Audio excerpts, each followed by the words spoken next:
Welcome back, guys. Today we're going to talk about what makes a good hub world. My name's Pliskin, and here's the criteria for the things we're going to be going over. A hub world must connect you to the rest of the game world while providing a place of refuge for you. A hub world must be dynamic and change as you go throughout the game to give you a sense of weight as you do things. And a hub world should include characters that you care about and care to see change. With that being said, let's jump right on into this and look at games that check all these boxes. So to start off, we're going to go with Dark Souls 1, and boy, what can I say that hasn't already been said about Dark Souls 1? Everyone's already talked about its interconnected nature to the rest of the world. In fact, the entire game is praised for that, so there's one check. It's dynamic in the sense that you can bring certain characters over there. Like you have this guy here who's just always going to be depressed. I haven't gone through very far and haven't found many of these characters, so in my Firelink Shrine, I don't really find a lot of them, but I've seen the characters that you can bring in. And yeah, they kind of bore me. I'm going to be honest with you. Like in this game, it's great for being dynamic because you have the two serpents that come at you and tell you all these lore bits once you start completing things in the story, but you can't really communicate with the Firekeeper, and even the little bits of communication I've seen through other videos isn't much. The one guy you can find by the Firekeeper's cage is a bit of a dick. There's a couple people that sell things to you, so besides being amazing in the sense that it's interconnected, the fact that there is this weird bird up here that'll take you back to the Undead Asylum, the tutorial zone if you like sit in her nest, is pretty cool. So for its interconnection and dynamic nature, this hub world gets major points. But the characters it has here are just a little too dry bones. Now this is still a great hub and should be remembered as such, but the sequels do it a bit better. Speaking of which, I am prepared for all the hatred when I say the superior Firelink Shrine is found in Dark Souls 3. Here you have so many interesting characters, like the Firekeeper, the creepy little dude that'll tell you weird stories when he's sleeping, this old lady that just wants to rip you off, my boy Andre who saves you the trouble from having to go out into the world and risk losing souls to repair your stuff, the thief guy that sits here and grabs stuff for you, he's not here now because I have him out on a mission for me, this cool pyromancy teacher that I don't talk to because magic's for pussies, and of course Irina, who I think now is more trouble than she was worth, but another waifu to the shrine, so awesome. And also, don't forget this weird pilgrim guy that I might have killed in a time I'm not very proud of because I was desperate for souls, but yeah, he was cool too. And of course the superior Firekeeper who will, well, 1, respond to your emotes, which is fucking awesome, and 2, contributes so much more to the lore than the other Firekeeper in the other game. Now, rather than explaining why Dark Souls 3 is so great at being dynamic and connected to the world, I'm just going to use another game, hit 2 birds with 1 stone, that does pretty much the same thing. Q Boy of War. Both the Ashen One and Kratos have interesting characters. Now in God of War there's a lot less, so I'll just say like Brox and Sinfree are funny sometimes, and Atreus, I mean the boy, is always great to see mucking around, yeah. But the reason I'm going to compare these two games right here, right now, is because their hub worlds function in a very similar way. Now, both of these games are dynamic in the sense that the hub world will change as you go about the game. God of War, of course, it's the movements of the world serpent that literally change the hub world up. In Dark Souls 3, it's bringing in new characters in response to defeating certain bosses. But where they're really similar is the means by which you traverse the game world itself.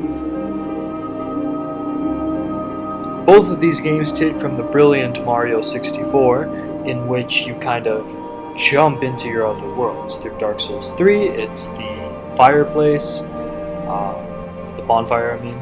In God of War, it's this little turny thing that will take you to the different realms that you can traverse. And again, Dark Souls 1 deserves all the praise it gets for having this interconnected world. It's amazing, it's almost one of a kind, it's just stellar and all.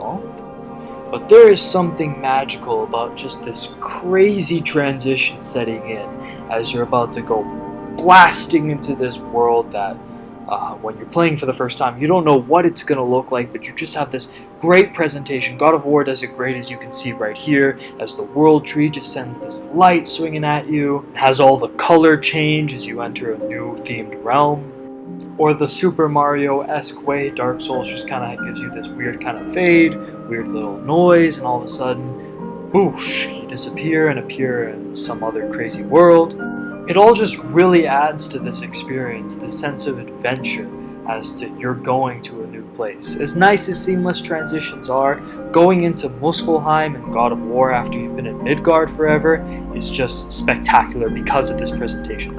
I know I've talked a lot about Mother Base before, but this also gets onto this video, gets points simply because of how well it gives you this place of refuge, this place of safety. Also features characters you care about. Case in point, Ocelot, Kaz, Quiet, and Paz. All the little cutscenes you get, especially the little pause encounters, add this layer of being dynamic. So although a lot of people have called this hub world bare bones, it still checks off everything on the list and does its job very well. Its one glaring weak point is that unlike God of War, Dark Souls 1, Dark Souls 3, Super Mario 64, the transition to go out into the world and do things is very boring, as you just hop into a chopper, then you don't go right even to it and go get a cutscene. Some missions you do, but it's just usually take out the iDroid, then go. But then, that being said, if you bring Quiet or D-Dog with you, the helicopter becomes a little hub in of itself, in the sense that they provide the entertainment with their dynamic animations as you're doing stuff on the iDroid. So as much as I'm not a fan of the iDroid, it still pulls this off in a way that's immersive, connects you to the world, has those characters, and is dynamic. For my final example, and perhaps the best one in terms of being dynamic, transitioning into the world, and having interesting characters, would be the Resistance Camp, or the city ruins in general in Nier Automata. Now, it's very dynamic in the sense that, well, before we get to that, you can transition into the world very similar to Dark Souls 1, as in the sense that you just walk over there, but there's still a sense of presentation that's absent in Dark Souls 1, in the sense that the music will change, your characters will say things. That being said, as you go into this Resistance Camp with different characters, the people will react to you differently, the camp itself will feel different, certain characters will be there or be available to you. A good example of this would be Devola and Popola, who only become available if you enter the Resistance Camp when you're playing as 9S later in the campaign, both of which are some of my favorite characters to populate a hub world, simply because of how interesting they are and what they add to the story. But yeah, this blissful means by which this game just checks all the boxes off so well makes it just the best example of a hub world that I can think of. Like, it's a combination of Dark Souls 1 meets Metal Gear Solid 5 meets Dark Souls meets God of War. It takes everything that those games does and just does it so much better. Its presentation is flawless, the dynamic nature of this game is just otherworldly, and the sense of refuge that you get from these city ruins when they're safer and you don't have machines really attacking you, and when you're at the actual Resistance Camp, is almost unmatched.